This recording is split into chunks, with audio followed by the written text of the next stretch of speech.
जय हिंद बच्चों।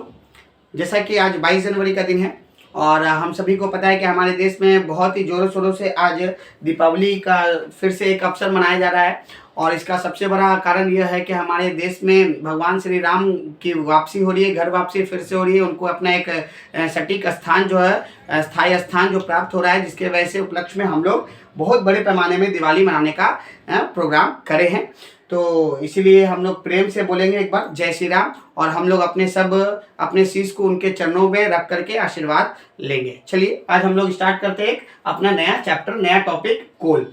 ध्यान रहे बच्चे कि ये कोल जो है कन्वेंशनल सोर्स ऑफ एनर्जी में आता है। कन्वेंशनल सोर्स ऑफ एनर्जी क्या है जानेंगे। कन्वेंशनल सोर्स ऑफ एनर्जी का एक और नाम है non renewable source of energy, मतलब वैसा सोर्स ऑफ एनर्जी जिसको हम लोग रिन्यू नहीं कर सकते हैं, इसलिए इसका नाम पड़ा है non renewable source of energy. जिसको रिन्यू नहीं किया जा सकता वैसे सोर्स ऑफ एनर्जी को हम लोग non renewable source of energy कहते हैं। जिसका एक एग्जांपल हम लोग सबसे मेन टॉपिक है कोल। कोयला को हम लोग स्टार्ट करेंगे, जिसको हिंदी में कोयला कहते हैं।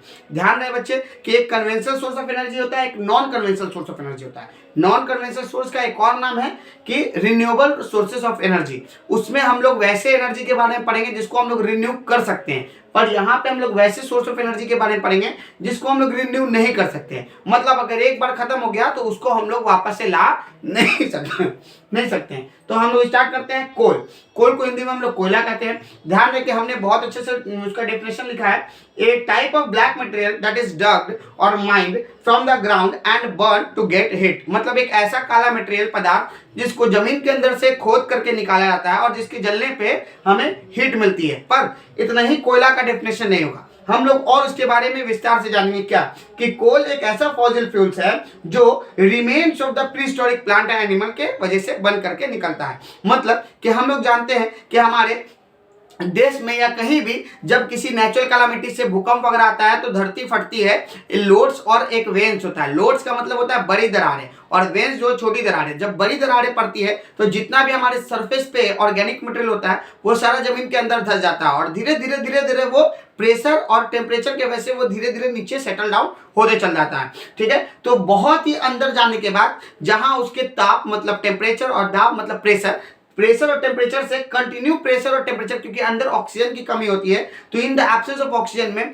जो कंबशन होता है प्रेशर और टेम्परेचर के वजह से, उसी से फॉसिल फ्यूल्स का निर्माण होता है और जो कि हम लोग कोल के बारे में पढ़ेंगे, जिसका हिंदी में हम लोग कोयला रूपांतर करते हैं। चलिए कोयला तो हम लोग जान लिया कि कैसे बनता है जमीन के अंदर, और इसको बनाने में मिलियंस ऑफ ईयर्स लगते हैं। कितना मिलियंस ऑफ ईयर्स लगते हैं, क्योंकि ये स्लो प्रोसेस है। स्लो प्रोसेस का कारण यह है कि बच्चे इसमें एब्सेंस ऑफ ऑक्सीजन, ऑक्सीजन के एब्सेंस में ये जो हीट से जलता है, तो एब्सेंस ऑफ ऑक्सीजन की वजह से अगर किसी चीज को जलाएंगे तो उसको जलने की प्रोसेस जो है बहुत ज्यादा स्लो हो जाती है। तो इसलिए स्लो प्रोसेस है और इसको तब्दील होने में मतलब एक fossil fuels organic material plant और एनिमल से फॉसिल फ्यूल्स में बनने में मिलियंस ऑफ ईयर्स लग जाता है, क्योंकि वो हीट के माध्यम से चलता है, इनकम्प्लीट कंबशन होता है। चलिए अब हम लोग कोल को दो भागों में बांटा है, एज के बेसिस पे और उनके क्वालिटी के बेसिस पे। एज के बेसिस पे हम लोग जान लेंगे, जैसे हमने बताया गोंडवाना कोलफील्ड्स और दूसरा टर्शियरी कोलफील्ड्स। क्या है गोंडवाना कोलफील्ड्स और क्या है टर्शियरी कोलफील्ड्स, उसके बारे में हम लोग जानेंगे। ध्यान रहे कि एज के बेसिस पे बात की है तो जो सबसे पुराना है, मतलब 250 से भी ज्यादा साल पुराना, मिलियंस ऑफ ईयर्स पुराना, 250 से ज्यादा मिलियंस ऑफ ईयर्स पुराना, साल नहीं बोले मिलियंस ऑफ ईयर्स पुराना, वो वैसे कोलफील्ड जहां से कोयला निकाला जाता है उसको हम लोग गोंडवाना कोलफील्ड कहते हैं। ये बहुत ही पुराना कोलफील्ड है।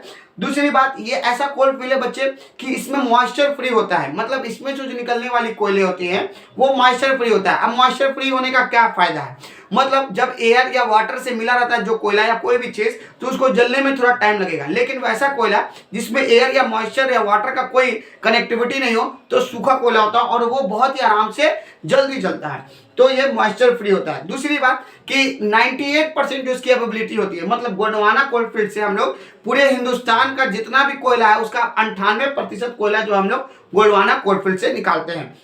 और समझेंगे कि ये जो है इसमें कंटेन कार्बन जो है 60 से 90% ऑफ कार्बन जो है कंटेन होता है। मतलब कार्बन जितना ज्यादा होगा उतना बढ़िया हमारा कोयला होता है। तो इसमें कोयला जो है 60 से लेकर 90% ऑफ कोयला जो है कार्बन जो है इस कोयले में पाया जाता है, वैसा कोयला जो गोंडवाना कोलफील्ड से निकलता है। दूसरा, इस कोयले की पहचान तो ब्लैकिश इन कलर होता है, काला कलर में होता है और पूरे चट्टान रूप से होता है, पूरा एकदम सॉलिड मटेरियल होता है, सॉलिड फॉर्म में, सॉलिड नेचर में होता है। वैसे को हम लोग गोंडवाना कोलफील्ड से निकला हुआ कोयला कहते हैं, कोल कहते हैं। ध्यान ध्यान है कि ये कहाँ से निकाला जाता है, तो ये झारखंड, वेस्ट बंगाल या दामोदर वैली से रिलेटेड जितने भी स्टेट्स है वहां से आपको गोंडवाना कोलफील्ड वहां देखने को मिलेगा। छत्तीसगढ़ वगैरह है, झारखंड है, वेस्ट बंगाल है, ये सारी जगह से हम लोग कोयल निकालते हैं, वो गोंडवाना कोलफील्ड के अंदर आता है। अब इसमें पाए जाने वाले कैसे कोयले हैं, तो बिटुमिनस जो कोयला है वो बहुत ही अच्छा कोयला माना जाता है जो गोंडवाना कोलफील्ड से निकलता है। अब हम लोग आते हैं दूसरी तरफ टर्सरी कोलफील्ड में। तो टर्सरी कोलफील्ड बच्चे वो है जिसका उत्पन्न 15 से 60 मिलियन ऑफ ईयर्स पहले हुआ है, ठीक है, ये नया है, उसे कंपैरिजन है बहुत नया है। दूसरी क्या है कि ये मॉइस्चर कंटेन करता है, मतलब ये एयर और वाटर जो फॉर्म में होता है, वेपर के फॉर्म में, उसके कांटेक्ट में रहता है, मतलब कि ये ऐसा कोयला होता है जिसमें एयर और वाटर और मॉइस्चर जो है मिक्स रहता है, तो इसको जलने में थोड़ा समय ज्यादा लगेगा, मतलब कि ये ज्यादा अच्छी क्वालिटी में कोयला नहीं होता है क्योंकि मॉइस्चर कंटेन करता है। दूसरी बात कि ये जो 2% अवेलेबिलिटी है, मतलब पूरे हमारे हिंदुस्तान में अगर 100% है तो 98% वो गोंडवाना फील्ड से निकलता है, कोलफील्ड से निकलता है, और 2% जो कोयला है हम लोग टर्सरी कोलफील्ड से निकालते हैं। चलिए फिर क्या कहा कि कार्बन का प्रेजेंस, तो इसमें 60% से कम जो होता है कार्बन का प्रेजेंस, वैसे कोयले पाए जाते हैं। इसका कलर होता है ब्राउन कलर, और ध्यान रहे कि इसका कलर ब्राउन कलर होता है, और ध्यान रहे कि ये क्रिस्टलाइन फॉर्म में होता है, जैसे नमक कैसे होता है चुरचुरा टाइप का, भुरभुरा टाइप का, वैसे फॉर्म में ये पाया जाता है। तो ये क्या है कि उतना बढ़िया कोयला है नहीं, पर इसका इस्तेमाल भी हम लोग बहुत जगह करते हैं, कैसे हम लोग आगे जानेंगे। और ये कहाँ पाया जाता है, तो ज्यादातर नॉर्थ ईस्ट, मतलब 7 सिस्टर्स जो हमारे हिंदुस्तान का नॉर्थ ईस्ट पार्ट है वहां आपको देखने को मिलेगा। असम, नागालैंड, मेघालय, नॉर्थ ईस्ट में जितना भी है, और साथ में जम्मू कश्मीर ऊपर नॉर्थ के एरिया का पार्ट में भी कुछ कुछ जगह पे देखने को मिलता है टर्सरी कोलफील्ड। ध्यान रहे इसका एग्जांपल है लिग्नाइट। अब हम लोग जानेंगे on the basis of quality के बेसिस पे हम लोग कोयले को जानेंगे कि किस आधार पे बांटे हैं। तो हमने एक ट्रिक लिखा है, ए बड़ा है बी से, फिर एल पी। यहाँ जानने का सबसे पहले जान लेंगे कि हमारे अल्फाबेट में पहले ए आता है, फिर बी आता है, फिर एल आता है, उसके बाद पी आता है। तो जो हम लोग एक कॉमन से जानते हैं ना कि पापा अगर मम्मी कोई भी सामान लाते हैं घर में, बहुत अच्छा चीज लेके आते हैं, तो 3-4 बच्चे जिसके वो बुलाएंगे, बच्चे आओ हम कुछ देंगे आपको। तो जैसे जो बच्चा पहले आता है वो पापा मम्मी से थोड़ा ज्यादा लेके चला जाता है, तो पहले आओ और ज्यादा पाओ वाला कहानी है। तो कहने का मतलब यह है कि पहले आओ और ज्यादा पाओ, यही ट्रिक रखना है, पहले आओ ज्यादा पाओ। तो अल्फाबेट में पहले ए आता है, मतलब इसमें कार्बन की प्रेजेंस जो है वो ज्यादा मिलेगी। तो कार्बन के प्रेजेंस में ही कोयले का डिस्टिंग्विशमेंट होता है, क्योंकि कोयला में जितना ज्यादा कार्बन होगा उतना अच्छा वो कोयला माना जाता है। तो सबसे अच्छा है पहले आओ ज्यादा पाओ, मतलब एंथ्रासाइट जो ए पहले आता है, मतलब इसमें जो कोयले का मात्रा कार्बन में कोयले में कार्बन का मात्रा 80 से 85% ऑफ कार्बन है, तो इसका कार्बन का क्वालिटी सबसे बेस्ट होता है। लेकिन दुर्भाग्यवश ये है कि हमारे देश में एंथ्रासाइट जो है वो कम मात्रा में निकलता है। दूसरा बिटुमिनस ए के बाद बी आता है, तो बिटुमिनस में 55% से 80% ऑफ कार्बन जो है वो पाया जाता है, और ये जो है सबसे ज्यादा गोंडवाना कोलफील्ड से निकलता है। सबसे ज्यादा हमारे हिंदुस्तान में बिटुमिनस का ही निकाला होता है। अब इसका यूज क्या है बच्चे, तो कॉमर्शियल पर्पस में इसका इस्तेमाल करते हैं, कुकिंग गैस में इस्तेमाल करते हैं, और बड़े पैमाने में इसका इस्तेमाल होता है, ठीक है, इलेक्ट्रिसिटी जनरेट करने में, और भी अलग अलग तरीके से हम लोग कोल का इस्तेमाल करते हैं, जो बिटुमिनस कोल का, क्योंकि इसमें कार्बन की मात्रा जो है वो 55% से 80% ऑफ कार्बन का प्रेजेंस होता है। तीसरा आता है लिग्नाइट। तो जैसे जैसे दूर वाले जाएंगे उसको कम मिलता रहेगा।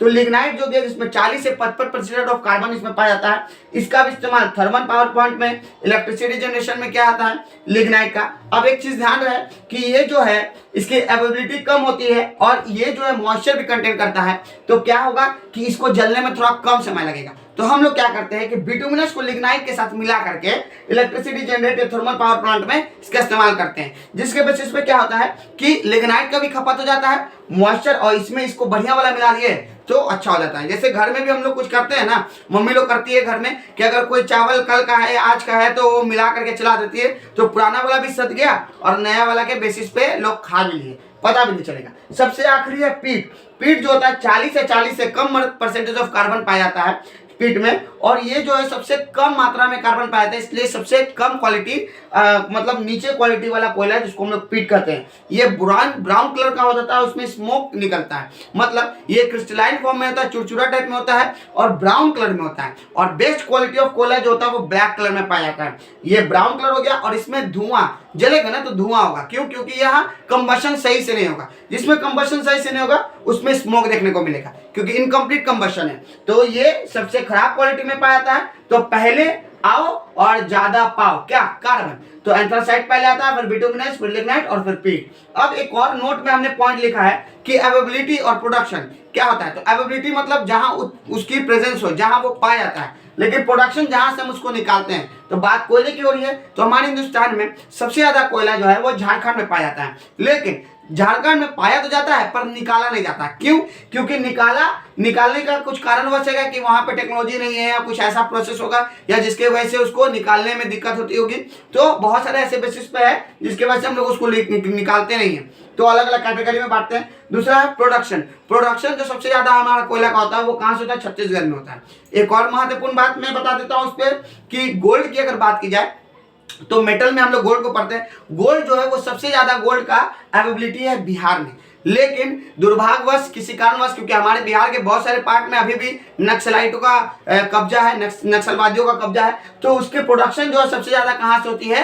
कर्नाटक से होती है, पर अवेबिलिटी सबसे ज्यादा पूरे हिंदुस्तान में बिहार में माना जाता है। तो इस बेसिस पे हमने कोल के बारे में जाना, मतलब कन्वेंशनल सोर्स ऑफ एनर्जी, जिसका एक और नाम है non renewable source of energy, के बारे में हम लोग जाने। अगले क्लास में हम लोग रिन्यूएबल सोर्स ऑफ एनर्जी मतलब non conventional source of energy के बारे में कुछ जानेंगे और इसी के बारे में हम लोग और भी कुछ समझेंगे। आज तक के लिए इतना, बहुत है, धन्यवाद, शुक्रिया।